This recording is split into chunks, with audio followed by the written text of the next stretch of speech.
Bien, saludo con afecto a cada uno y a cada una de ustedes para poder continuar eh, en la temática que había dejado la última clase, en donde habíamos estado analizando la definición real o exacta de lógica, y les había dicho que toda definición, para ser real o exacta, debía tener un objeto material y un objeto formal de estudio.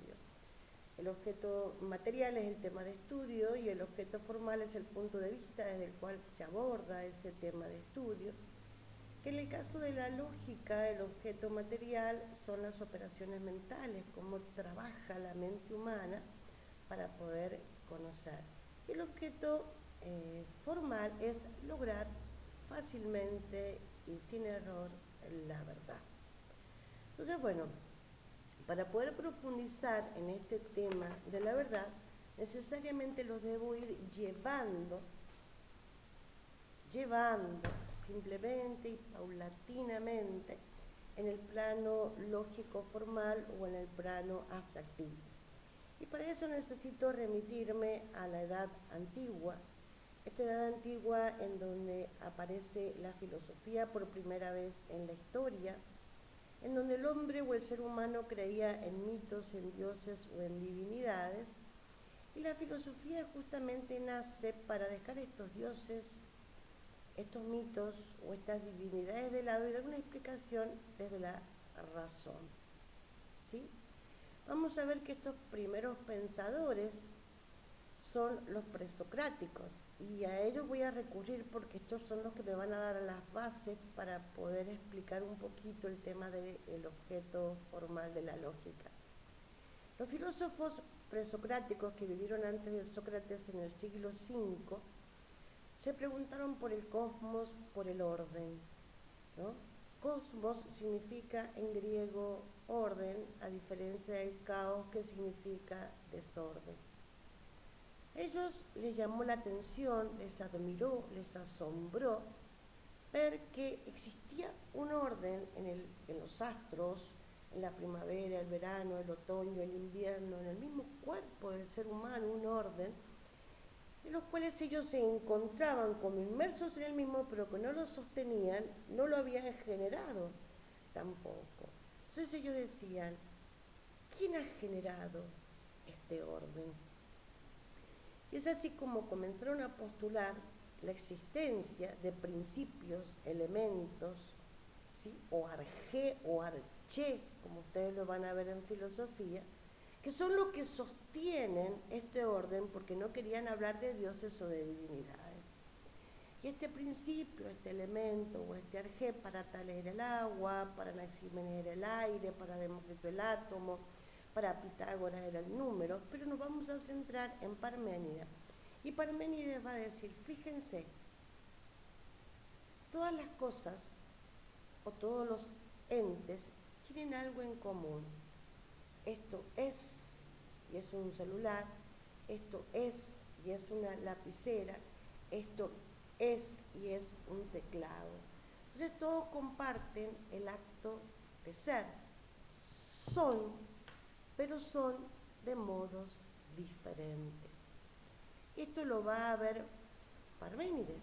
Parménides va a decir que todas las cosas, todos los entes o todos los seres, tienen algo que permanece y no cambia, algo que les da identidad, que les da su modo de ser. Hay algo que está debajo, que permanece, y eso es el ser. ¿Sí? Por eso es que se lo va a considerar a Parménides como el primer filósofo metafísico, porque va más allá de lo que se puede ver, tocar o experimentar. Ya no era como Tales o como Anaxímenes o como Demócrito, que ese primer elemento del mundo era algo tangible como el agua, por ejemplo, sino que ahora vamos a ver un elemento que es el ser, que todos comparten en común, que son, pero son de modos distintos. Esto es, pero tiene un modo distinto a este. Yo soy y tengo un modo distinto a esto, pero todos compartimos el acto de ser. ¿Sí? Y esto es fijo y es estable, ¿no? Y ese va a ser el primer principio ético, el primer principio filosófico, el primer principio lógico. Todo ser, va a decir Parménides, es idéntico a sí mismo. ¿Por qué? Porque esto es, y porque tiene una identidad que lo hace ser esto y no otra cosa, ¿sí? Por eso todo ser es idéntico a quién, a sí mismo, ¿sí? Es imposible ser y no ser simultáneamente, se es o no se es, pero no se admite una tercera posibilidad. Esto es con respecto a los principios lógicos, que son los principios que regulan la lógica, que son los principios que regulan la filosofía. Pero yo quiero quedarme con el tema de buscar el objeto material de la lógica, que es la verdad. Entonces espero que esto les haya podido permitir y comprender. Es un tema complejo, lo admito, para que lo vayan viendo y me lo pregunten en la clase próxima.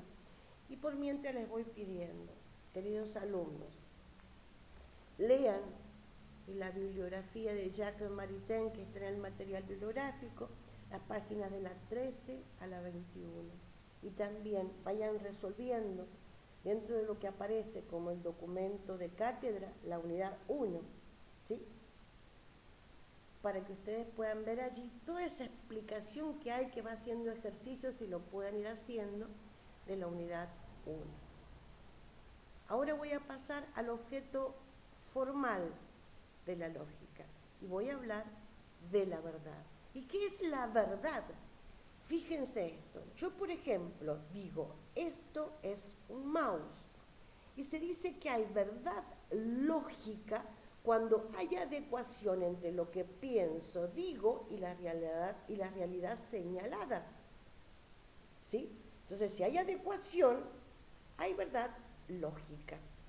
Pero vamos a ver nosotros que si yo, por ejemplo, miro y digo, esto es un par de anteojos, hay error o hay falsedad porque no hay adecuación.